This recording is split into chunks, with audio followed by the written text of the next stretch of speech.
സുരേഷ് ഗോപി അവിടെ പാർലമെന്റിലേക്ക് ജയിച്ചു വന്നതിന്റെ അസ്വാഭാവികമായ കുറെ കാര്യങ്ങൾ ഇപ്പൊ ഇന്ന് കേരള രാഷ്ട്രീയം ചർച്ച ചെയ്യുന്നുണ്ട്. അതിന്റെ പിന്നിൽ നടന്ന പല അണിയറ നാടകങ്ങളെ കുറിച്ചൊക്കെ ചർച്ച ചെയ്യുന്നുണ്ട്. എന്തായാലും ആ രീതിയിൽ അത് കുക്ക് ചെയ്തെടുത്തൊരു സാധനം, ഒരു സ്വാഭാവികമായിട്ടുള്ള ഒരു പാർലമെന്റ് അംഗമല്ല.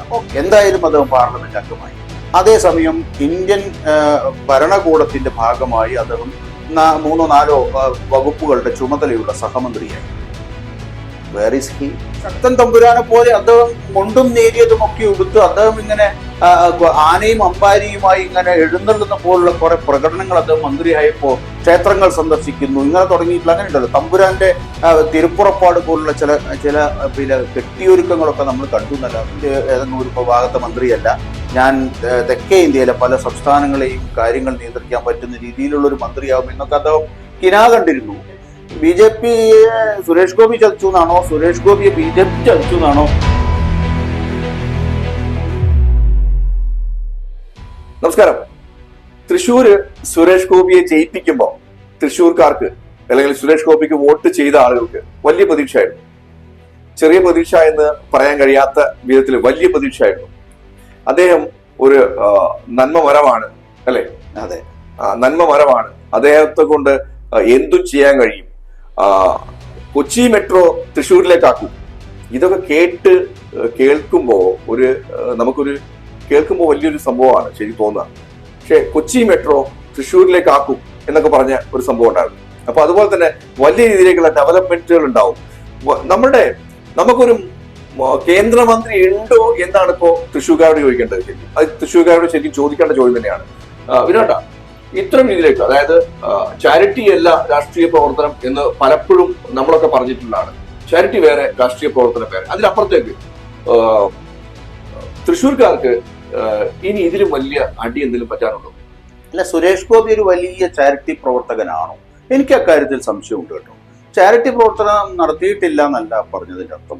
പക്ഷേ 1ന് 10 അല്ലെങ്കിൽ 10ന് 100 ചെയ്യുന്ന പ്രവർത്തനങ്ങളെ ജനങ്ങളിലേക്ക് വലിയ തോതിൽ പ്രചരിപ്പിക്കാൻ പറ്റുന്ന തരത്തിലുള്ള ഒരു സോഷ്യൽ മീഡിയ വർക്ക്, ആ ഒരു PR വർക്ക് സുരേഷ് ഗോപിയുടെ ഒരു ഇമേജ് ബിൽഡിങ്ങിന്റെ ഭാഗമായിട്ട് വളരെ ഭംഗിയായി പല സാമൂഹ്യ മാധ്യമ ഹാൻഡിലുകൾ ഉപയോഗിച്ചുകൊണ്ട് നടത്തിയത് കൊണ്ടാണ് ഇപ്പോൾ ആമുഖത്തിൽ ബാബു പറഞ്ഞതുപോലെ ഇദ്ദേഹം എന്തോ ഒരു വലിയ ചാരിറ്റി പ്രവർത്തകനാണ് എന്നൊക്കെ ജനങ്ങൾ, ആരും അറിയാത്ത ജനങ്ങൾ പോലും അയാൾ ഒരുപാട് കാര്യങ്ങൾ നല്ലത് ചെയ്യുന്നയാളാണ് എന്നൊക്കെ ജനങ്ങളെ കൊണ്ട് പറയിപ്പിച്ചത് എന്ന് കരുതുന്ന ഒരാളാണ് ഞാൻ. ചാരിറ്റി പ്രവർത്തനം അദ്ദേഹം നാമമാത്രമായി നടത്തിയിട്ടില്ലെന്നല്ല ഈ പറഞ്ഞതിനർത്ഥം. അത് അദ്ദേഹത്തിന്റെ ഒരു ട്രാക്കാണ് എന്ന് ഉപദേശിച്ചു കൊടുത്തതിന്റെ ഭാഗമായി അദ്ദേഹം അത് ആ രീതിയിൽ അങ്ങനെയുള്ള നമ്മളിപ്പോൾ ഒരു സാധനം ബ്രാൻഡ് ചെയ്യും, അങ്ങനെ ബ്രാൻഡ് ചെയ്യാൻ വേണ്ടി അത് ഉപയോഗിച്ചു. അതിന് PR വർക്ക് വളരെ ഫലപ്രദമായി നടത്തി. അതുകൊണ്ട് തന്നെ കുറെ പേരെങ്കിലും സുരേഷ് ഗോപി നല്ലയാളാണ് എന്ന് പറയുന്ന രീതിയിലേക്ക് എത്തിച്ചു എന്നാണ് എനിക്ക് തോന്നുന്നത്. അതിലപ്പുറം ഒരു ചാരിറ്റി പ്രവർത്തകനായിട്ട് ആ രീതിയിൽ പിന്നെ ജീവിതം ഒഴിഞ്ഞു വെച്ച ഒരാളൊന്നുമല്ല സുരേഷ് ഗോപി. പക്ഷേ സുരേഷ് ഗോപി അവിടെ പാർലമെന്റിലേക്ക് ജയിച്ചു വന്നതിന്റെ അസ്വാഭാവികമായ കുറെ കാര്യങ്ങൾ ഇപ്പൊ ഇന്ന് കേരള രാഷ്ട്രീയം ചർച്ച ചെയ്യുന്നുണ്ട്. അതിന്റെ പിന്നിൽ നടന്ന പല അണിയറ നാടകങ്ങളെ കുറിച്ചൊക്കെ ചർച്ച ചെയ്യുന്നുണ്ട്. എനിവേ സുരേഷ് ഗോപി അവിടെ എലക്ട് ചെയ്യപ്പെട്ടു. അതിലിപ്പം പിന്നെ വലിയ തോതിൽ ഇന്ത്യയിൽ ഈ പറയുന്ന തെരഞ്ഞെടുപ്പിൽ പോൾ ചെയ്ത വോട്ടുകളുടെ എണ്ണത്തിൽ വന്ന വ്യത്യാസത്തിന്റെ ഭാഗമായി കേരളത്തിൽ കണക്കാക്കപ്പെട്ട 79 ആകെ നിയോജക മണ്ഡലങ്ങളിൽ കേരളത്തിൽ കണ്ട പിന്നെ ലിസ്റ്റ് ചെയ്തിട്ടുള്ള ഒരു നിയോജകമണ്ഡലം തൃശ്ശൂരാണെന്നുള്ളത് മാറ്റിവിട്ട നമുക്ക് ഫലം എന്താണ്? അവിടെ തൃശ്ശൂരിൽ സുരേഷ് ഗോപി ജയിച്ചു. അതിനുവേണ്ടി നരേന്ദ്രമോദി നേരിട്ട് വന്ന് പലവട്ടം അദ്ദേഹത്തിന് വേണ്ടി വന്നു, ക്യാമ്പയിൻ ചെയ്തു, എന്റെ ആളാണ് എന്നുള്ള നിലയിലൊക്കെ ചെയ്തു. എന്തായാലും ആ രീതിയിൽ അത് കുക്ക് ചെയ്തെടുത്തൊരു സാധനം, ഒരു സ്വാഭാവികമായിട്ടുള്ള ഒരു പാർലമെന്റ് അംഗമല്ല. എന്തായാലും അദ്ദേഹം പാർലമെന്റ് അംഗമായി. അതേസമയം ഇന്ത്യൻ ഭരണകൂടത്തിന്റെ ഭാഗമായി അദ്ദേഹം 3-4 വകുപ്പുകളുടെ ചുമതലയുള്ള സഹമന്ത്രിയായി. Where is he? ഇന്ന് അദ്ദേഹം എവിടെ? എനിക്ക് അതിൽ ചെറിയൊരു കാര്യം കൂടെ പറയാനുണ്ട്.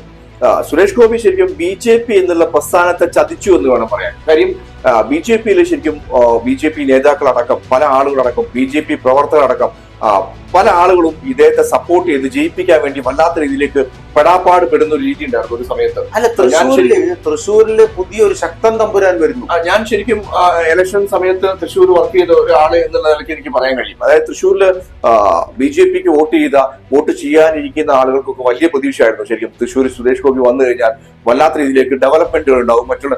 പക്ഷെ ഒറ്റ വാക്കില് ചതിച്ചു. അതായത് എനിക്ക് എങ്ങനെയെങ്കിലും ഒന്ന് കേന്ദ്ര മന്ത്രിസ്ഥാനം ഒന്ന് ഒഴിവായാൽ മതി. ഞാൻ പറഞ്ഞു, അതായത് തൃശ്ശൂർ ശക്തൻ തമ്പുരാൻ എന്ന് പറഞ്ഞാൽ വളരെ പ്രധാനപ്പെട്ട ഒരു ഭരണാധികാരി. തൃശ്ശൂരിനെ മോൾഡ് ചെയ്യുന്നത്, തൃശ്ശൂരിന്റെ വലിയ തോതിൽ അതിന്റെ ഒരു രൂപകൽപ്പനയിൽ വികസനത്തിലൊക്കെ വലിയ പങ്ക് വഹിച്ച ഒരു നാട്ടുരാജാവാണ് ഇതാ ശക്തൻ തമ്പുരാനെ പോലെ. അദ്ദേഹം മുണ്ടും നേരിയതും ഒക്കെ ഉടുത്ത് അദ്ദേഹം ഇങ്ങനെ ആനയും അമ്പാരിയുമായി ഇങ്ങനെ എഴുന്നള്ളുന്ന പോലുള്ള കുറെ പ്രകടനങ്ങൾ അദ്ദേഹം മന്ത്രിയായപ്പോ ക്ഷേത്രങ്ങൾ സന്ദർശിക്കുന്നു, ഇങ്ങനെ തുടങ്ങിയിട്ടുള്ള അങ്ങനെ ഉണ്ടല്ലോ. തമ്പുരാന്റെ തിരുപ്പുറപ്പാട് പോലുള്ള ചില കെട്ടിയൊരുക്കങ്ങളൊക്കെ നമ്മൾ കണ്ടു എന്നല്ലാതെ ഒരു ജനപ്രതിനിധി എന്നുള്ള നിലയിൽ, ഒരു ഭരണാധികാരി എന്നുള്ള നിലയിൽ, ഒരു കേന്ദ്ര സഹമന്ത്രി എന്നുള്ള നിലയിൽ എന്താണ് കഴിഞ്ഞ 6-7 ഇവിടെ ഒരു പ്രശ്നം വന്നില്ലേ? വയനാട് ഒരു പ്രശ്നം വന്നില്ലേ? എന്താണ് അദ്ദേഹത്തെ കൊണ്ടുണ്ടായ ഉപകാരം എന്ന് തൃശ്ശൂർക്കാരോട് നമുക്ക് ചോദിക്കാം. അത്ര വലിയൊരു അപകടമൊന്നും അല്ല എന്നായിരുന്നല്ലോ അദ്ദേഹത്തിന്റെ വിലയിരുത്തൽ. പക്ഷെ ഒരു കാര്യം ഉണ്ടായിട്ടോ, അവിടുത്തെ ചുമതല പോലും BJP ഏൽപ്പിച്ചത് ജോർജ് കുര്യനെയാണ്, സുരേഷ് ഗോപി ഏൽപ്പിച്ചില്ല. കാരണം അവിടെ ചെന്ന് ഈ പറയുന്ന നാടകമാടാൻ പറ്റിയ സ്ഥലമല്ലല്ലോ. ഞാൻ ആ മുൻപ് പറഞ്ഞ ആ വാക്കുകൾ ഞാൻ വിനോദത്തോട് ചോദിക്കാം. അതായത് സുരേഷ് ഗോപി ശരിക്കും BJPയെ ചതിച്ചോ എന്ന് എന്റെ ചോദ്യം. കാര്യം അതിലെനിക്ക് ചോദിക്കാനുള്ള ചോദ്യം എന്താ വെച്ച് വരാം. BJP ഒരു ശരിക്കും വളർന്നു വരണം എന്ന് ആഗ്രഹിച്ച ഒരു സ്ഥലമാണ് കേരളം.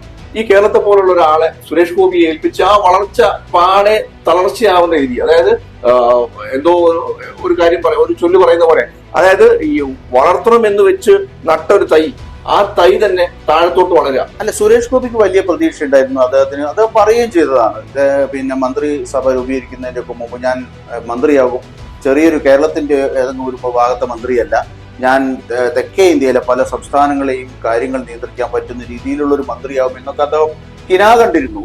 ആ രീതിയിൽ ഒരു ക്യാബിനറ്റ് റാങ്ക് ഒക്കെ അദ്ദേഹത്തിന് കിട്ടും എന്നൊക്കെ കണ്ടിരുന്നു. പക്ഷെ ഇവിടെ സഹമന്ത്രി സ്ഥാനത്ത് നിന്ന് മുകളിലേക്ക് പോയിട്ടില്ലാത്ത മുരളീധരനും അങ്ങനെ തുടങ്ങിയിട്ടുള്ള ആളുകളൊക്കെയുള്ള സംസ്ഥാനമാണല്ലോ BJPയുടെ കേരളം. അപ്പൊ BJPയെ സുരേഷ് ഗോപി ചതിച്ചു എന്നാണോ, സുരേഷ് ഗോപിയെ BJP ചതിച്ചു എന്നാണോ? കേരള BJP കേട്ടോ ഒരു കാരണവശാലും സുരേഷ് ഗോപിയെ കേരളത്തിലെ BJP ചതിച്ചു എന്ന് പറയാൻ കഴിയില്ല. കാര്യം എന്താ വെച്ചാൽ സുരേഷ് ഗോപി കൊടുക്കേണ്ടതായുള്ള സ്ഥാനങ്ങൾ 100% കൊടുത്തിട്ടുണ്ട്. 4 തവണ പ്രധാനമന്ത്രി തന്നെ വന്ന്. അത് കേരള BJPന്റെ അക്കൗണ്ടിൽ പെടുത്തരുത്. കേരള BJPയുടെ അക്കൗണ്ടിലല്ല പ്രധാനമന്ത്രിയുടെ വരവും ഈ പറയുന്ന രീതിയിൽ സുരേഷ് ഗോപിയെ കുക്ക് ചെയ്തെടുത്തൊന്നും അങ്ങനെ നടന്നല്ല. സുരേഷ് ഗോപി വേറൊരു പദ്ധതിയാണ്. അല്ല വിനോട്ട, സുരേഷ് ഗോപിക്ക് ഒരു പിക്ചർ വേറെ ഉണ്ട്. അതായത് കേരള നേതാക്കന്മാരെ അനുസരിക്കാത്ത, നേരിട്ട് കേന്ദ്രവുമായി നരേന്ദ്രമോദിയുമായി നേരിട്ട് ബന്ധമുള്ള ഒരു വ്യക്തി എന്ന നിലയ്ക്ക് 100% സുരേഷ് ഗോപിക്ക് അത്തരം ഒരു പിക്ചർ ഇവിടെ നിലവിലുണ്ട്. അവിടെയാണ് ഞാൻ പറയുന്നത് സുരേഷ് ഗോപി ശരിക്കും BJP പ്രവർത്തകരെ BJPക്ക് വേണ്ടി കഠിനാധ്വാനം ചെയ്ത് സുരേഷ് ഗോപിക്ക് വേണ്ടി കഠിനാധ്വാനം ചെയ്ത് ജയിപ്പിച്ച ആളുകളെ ചതിച്ചു എന്ന് പറയും. എന്നോട് കഴിഞ്ഞ ദിവസം BJPയുടെ അല്ല സുരേഷ് ഗോപിയുടെ തന്നെ ഒരു കട്ട ഫാനുണ്ട്. ആ മനുഷ്യൻ എന്റെ ഒരു സുഹൃത്താണ്. അയാള് കഴിഞ്ഞ ദിവസം ഞാൻ യാദർശികമായിട്ട് കണ്ട സമയത്ത് അദ്ദേഹം പറഞ്ഞു, നിങ്ങൾ എല്ലാവരും കൂടി ആ സുരേഷ് ഗോപിയെ വട്ടനാക്കിയില്ലേ എന്ന് ചോദിച്ചത്. കാരണം അദ്ദേഹം ഒരുതരം എക്സെൻട്രിക് ആയി പെരുമാറുന്ന, മാധ്യമങ്ങളോട് കലഹിക്കുന്ന, എവിടെ ചെന്നാലും എന്തൊക്കെയോ വിളിച്ചു പറയുന്ന ഒരു മനുഷ്യനായി ഈ പറയുന്ന രീതിയിൽ MP എന്നുള്ള നിലയിൽ, കേന്ദ്ര സഹമന്ത്രി എന്നുള്ള നിലയിൽ ആയിക്കഴിഞ്ഞ ശേഷം അത് മാറിക്കഴിഞ്ഞു എന്നുള്ളതാണ് BJPയുടെ സ്ട്രോങ് ഫോളോവർ ആയിട്ടുള്ള ഇദ്ദേഹത്തിന് ഫാൻ ബേസ് ഉള്ള ആളുകളിൽ പോലും ഈ പറയുന്ന പ്രതികരണം ഉണ്ടാക്കിയിട്ടുള്ളത്. ഞാൻ പറയുന്നത് കേന്ദ്രമന്ത്രി സഹമന്ത്രിയായിരുന്ന സുരേഷ് ഗോപിയുടെ സമീപകാലത്ത് വന്ന പ്രസ്താവന എന്താ, ഞാൻ ഇതാ സിനിമയിൽ അഭിനയിക്കാൻ പോവുകയാണ്. 22 സിനിമ ഞാൻ കമ്മിറ്റ് ചെയ്തിട്ടുണ്ട്. ആ 22 സിനിമയിൽ ഒറ്റക്കൊമ്പൻ എന്ന് പറയുന്ന സിനിമയുടെ ചിത്രീകരണം സെപ്റ്റംബർ മാസം 6-ാം തീയതിയോ 7-ാം തീയതിയോ മറ്റോ തുടങ്ങും. അതിന് ഞാൻ അപേക്ഷ അയച്ചിരുന്നു, അനുമതി തേടിയിരുന്നു. അത് കിട്ടുമോ കിട്ടില്ല എന്നുള്ളതൊന്നും ഞാൻ നോക്കുന്നില്ല. ഞാൻ കമ്മിറ്റ് ചെയ്ത പടത്തിന്റെ വർക്കിലേക്ക് കടക്കുകയാണ്. അങ്ങനെ വേണ്ട എന്ന് വെച്ചാൽ എനിക്ക് പടം ചെയ്യാതിരിക്കാൻ പറ്റില്ല, ഞാൻ ചത്തുപോകും എന്നൊക്കെ പറഞ്ഞത്. അങ്ങനെ വരുമ്പോൾ ഈ മന്ത്രിപ്പണിയോടൊപ്പം ഇത് ചെയ്യാൻ പറ്റില്ല എന്ന് പറഞ്ഞാൽ ഞാൻ അത് ഒഴിവാക്കും. പക്ഷെ അദ്ദേഹം പറഞ്ഞതിന് വല്ല തെറ്റുണ്ടോ? അതായത് എനിക്ക് എന്റെ അറിവ് വെച്ച് സുരേഷ് ഗോപിക്ക് ഒരു പടത്തിന് ഇപ്പൊ 10 കോടി രൂപയാണ് ചാർജ്. ഈ പണിക്ക് വരരുതെന്നേ. അല്ല അത് ഓക്കെ. ഞാൻ പറയുന്നത്, എന്റെ അറിവ് വെച്ച് സുരേഷ് ഗോപിക്ക് ഒരു പടത്തിന് 10 കോടി രൂപയാണ് വരുന്നത്. പൊളിറ്റിക്കൽ ലെവലിലേക്ക് പോയി കഴിഞ്ഞ് ഒരു 10 കോടി രൂപ ഉണ്ടാക്കുക എന്ന് പറയുന്നതിന് പല ചോദ്യങ്ങൾ വരും.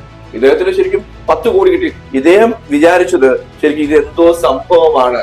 അതായത് പലപ്പോഴും നമുക്ക് പറയാം, ഞാൻ പ്രജകളിലേക്ക് വരുന്നു, ഞാൻ പ്രജകളാണ് എന്റെ മുന്നിൽ നിൽക്കുന്നത്, അത്ര രീതിയിലേക്കുള്ള ഒരു സംഭവം. അതായത് ഈ കേന്ദ്രമന്ത്രി ആയി കഴിഞ്ഞാൽ വളരെ സിമ്പിൾ ആയിരുന്നു എന്നുള്ളതാണ്. ഇതിന് പണി അറിയുമ്പോഴാണ്, അത് അവിടെയാണ് നമ്മൾ ശരിക്കും രാഷ്ട്രീയ നിരീക്ഷകരും അടക്കം പറഞ്ഞ വാക്കുകൾ നമ്മൾ സൂക്ഷിക്കേണ്ടത്, ഓർക്കേണ്ടത്. കാര്യം സുരേഷ് ഗോപി നല്ലൊരു നടനാണ്, അദ്ദേഹം ഒരു രാഷ്ട്രീയക്കാരനല്ല, രാഷ്ട്രീയത്തിൽ പരിചയമില്ലാത്ത ഒരാളാണ്. അദ്ദേഹം 100% ഫെയിൽ ആയി പോകും, സക്സസ് ആവത്തില്ല എന്ന് പറയുന്നതിന്റെ ഏറ്റവും വലിയ ഉദാഹരണം ഇപ്പോഴാണ് ഉൾക്കൊള്ളേണ്ടത് തൃശ്ശൂർക്കാര്. കാര്യം തൃശ്ശൂർക്കാർ വിചാരിച്ച എന്താണ്, സുരേഷ് ഗോപി കാരണം ഒരു കാര്യം കൂടെ പറയാം. നരേന്ദ്രമോദി ഒരു കാര്യം പറഞ്ഞു, അതായത് തൃശ്ശൂരിന് ഒരു മന്ത്രി ഉണ്ടാവും അല്ലെങ്കിൽ കേരളത്തിൽ ഒരു മന്ത്രി ഉണ്ടാവും എന്ന് പറഞ്ഞു. അദ്ദേഹം ആ വാക്ക് പാലിച്ചു, സഹമന്ത്രി എങ്കിൽ സഹമന്ത്രി. പക്ഷെ ഞാൻ വീണ്ടും എടുത്തു പറയുന്നത്, തിരിച്ച് താങ്കളോട് ചോദിക്കുന്നത്, ഞാൻ ചതിച്ചു എന്ന് പറയുന്നതിൽ BJP-യെ സുരേഷ് ഗോപി ചതിച്ചു എന്ന് പറയുന്നതിൽ വല്ല കാര്യമുണ്ടോ? BJP-യെ ചതിച്ചു എന്ന് പറയുന്നതിന് വേറെ എന്താ നമുക്ക് ചിന്തിക്കാനുള്ളത്? അദ്ദേഹത്തെ അത് പ്രവർത്തിച്ചു, അദ്ദേഹത്തിന് സീറ്റ് കൊടുത്തു, അദ്ദേഹത്തിന് പിന്നെ ജയിപ്പിച്ചു, അദ്ദേഹത്തെ ഇന്ത്യയുടെ പാർലമെന്റിൽ പിന്നെ എത്തിച്ചു, കേന്ദ്ര ക്യാബിനറ്റ് മന്ത്രിയാക്കിയില്ലെങ്കിലും സഹമന്ത്രിയാക്കി, 3-4 വകുപ്പുകളുടെ സഹമന്ത്രിയാക്കി, കേരളത്തിന് ആകെയുള്ള പിന്നെ ലോക്സഭയിൽ നിന്നുള്ള അംഗം എന്നുള്ള നിലയിലേക്ക് പോലും വളർത്തിയെടുക്കാൻ BJP-ക്ക് കഴിഞ്ഞു. അതൊന്നും നിസ്സാരമായ കാര്യമല്ല. ഞാൻ പറഞ്ഞു വരുന്നത്, അതൊക്കെ ചെയ്തു കൊടുത്തിട്ട് സുരേഷ് ഗോപി ഇന്ന് BJP-യോട് ചെയ്തത് എന്താ? BJP-യെ ചവിട്ടിത്തേക്കല്ല അയാൾ ചെയ്യുന്നത്. BJP-യുടെ ഈ പറയുന്ന പണിയൊക്കെ എടുത്ത് അദ്ദേഹത്തെ പാർലമെന്റിൽ എത്തിച്ച് മന്ത്രിയാക്കിയതൊന്നും അദ്ദേഹത്തിന് ഒരു കാര്യമല്ല. അദ്ദേഹം സിനിമയിൽ അഭിനയിക്കാൻ പോവുകയാണ്. കേന്ദ്ര നേതൃത്വം അനുമതി തന്നാലും ഇല്ലെങ്കിലും ഞാൻ എൻ്റെ കമ്മിറ്റ്മെന്റിലേക്ക് പോകും, സിനിമയിലേക്ക് പോകും, ഷൂട്ട് ആരംഭിക്കാൻ പോവുകയാണ് എന്നുള്ള, എന്നെ ഒഴിവാക്കിയാൽ എനിക്ക് സന്തോഷം എന്ന് പറഞ്ഞാൽ എന്താ പിന്നെ അദ്ദേഹത്തിന് നമുക്ക് പറയാനുള്ളത്? അദ്ദേഹത്തെയാണോ, ഇങ്ങനെയുള്ള ആളുകളെയാണോ ജനപ്രതിനിധികളായി ജനങ്ങളുടെ കൂടെ നിന്ന് രാജ്യത്തോടൊപ്പം നിന്ന് ഏൽപ്പിച്ച ഉത്തരവാദിത്തങ്ങൾ ഭംഗിയായി നിറവേറ്റി അത് രാജ്യ പുരോഗതിക്കും സ്വന്തം ജനങ്ങളുടെ പുരോഗതിക്കും എത്തിക്കുന്നതിന് വേണ്ടി ചെയ്യേണ്ട പണിയെടുക്കേണ്ട ആളാണ്. സിനിമയിൽ അഭിനയിച്ചാൽ ചത്തുപോകുക, സിനിമയിൽ അഭിനയിച്ചെന്നാ പോരെ, എന്തിന് രാഷ്ട്രീയത്തിലേക്ക് ഇറങ്ങുന്നു? അത് ജനസേവനത്തിന്റെ മാർഗമാണ്. ഇപ്പം 2 കോടി രൂപ അല്ലെങ്കിൽ എത്ര കോടി രൂപ കിട്ടും നമുക്കറിയില്ല, 20 കോടിയോ 10 കോടി രൂപ. അതും പിന്നെ എന്താ പറയാ, ഈ ദാനശീലനല്ലേ, എല്ലാം എടുത്തു കൊടുക്കുന്ന ആളല്ലേ? അങ്ങനെയുള്ള ഒരാൾക്ക് ഈ പണം വരുന്നതാണോ? അല്ലെങ്കിൽ ഈ പറയുന്ന രീതിയിൽ വരുമാനത്തിന് വേണ്ടിയാണോ അദ്ദേഹം ജീവിക്കുന്നത്? തീർച്ചയായും. ഒടുവിൽ അദ്ദേഹം പാർലമെന്റ് പല MP-മാരും പല ഉദ്ഘാടനത്തിനും പല പരിപാടികൾക്കും പോകും. എന്നെ സിനിമാ നടൻ എന്നുള്ള നിലയിൽ എനിക്ക് കിട്ടില്ല. കാരണം എന്താ, സിനിമാ നടന് പോയിട്ട് പണം വാങ്ങും. അങ്ങനെ അപ്പൊ ധനാഗമ മാർഗമായിട്ടാണോ സുരേഷ് ഗോപി രാഷ്ട്രീയത്തെ കാണുന്നത്, മന്ത്രിപദവും കാണുന്നത്, അല്ലെങ്കിൽ ജനസേവനത്തിന്റെ ഭാഗമായിട്ടോ? ഇത് വളരെ പ്രധാനപ്പെട്ട ചോദ്യമായി. അതായത് വിനോദപ്പ ചോദിച്ച ഒരു ചോദ്യമുണ്ട്, പണസമ്പാദ്യത്തിന്റെ ഭാഗമായിട്ടാണോ ഈ ശരിക്കും മന്ത്രിസ്ഥാനം കാണുന്നത്? ജനങ്ങളെ സഹായിക്കാൻ അല്ലെങ്കിൽ ജനങ്ങളെ ചേർത്ത് പിടിക്കാൻ ജനപ്രതിനിധിയാവുക എന്ന് പറയുന്ന ഒരു ഡ്രീം പല ആളുകളും ഈ രാഷ്ട്രീയക്കാർ വെച്ച് പുലർത്തുന്നത് പലപ്പോഴും ജനങ്ങളെ സേവിക്കാനാണ്. പല ആളുകളും ജനങ്ങളെ സേവിക്കാനല്ല എന്ന് നമുക്ക് തുറന്നു പറയാൻ കഴിയും. കാര്യം തൃശ്ശൂരിലെ ജനങ്ങൾ ശരിക്കും ഇദ്ദേഹത്തെ ജയിപ്പിച്ചത് തൃശ്ശൂരിന് ഡെവലപ്മെന്റ് വേണം, തൃശ്ശൂരിന് ഒരു മന്ത്രി വേണം എന്നുള്ള കണ്ടീഷനിലേക്ക് തന്നെയാണ്. അത് അപ്പാടെ പാളി എന്ന് വേണം പറയാൻ. കാര്യം വേറെ ഒന്നും പറയാനില്ല. തൃശ്ശൂർക്കാരോട് പറയാണ്, ഒന്നും പറയുന്നില്ല. കാര്യം എന്താ വെച്ചാൽ നിങ്ങൾക്കറിയാലോ എന്താ സംഭവിച്ചത് എന്നുള്ളത്, അല്ലെ? നിർത്താല്ലേ? തീർച്ചയായും. ഇതിന്റെ അപ്പുറത്തൊന്നും പറയാൻ കഴിയില്ല. കാര്യം മന്ത്രിയുണ്ടോ, കേന്ദ്രമന്ത്രി ഉണ്ടോ എന്നുള്ള ചോദ്യം നിങ്ങൾ തന്നെ അദ്ദേഹത്തോട് ചോദിക്കണം. നിങ്ങൾ മന്ത്രിയാണോ എന്നുള്ളത്. പല മാധ്യമ പ്രവർത്തകരും ചോദിച്ചു, നിങ്ങൾ മന്ത്രിയാണോ എന്നുള്ളത്. നന്ദി, നമസ്കാരം.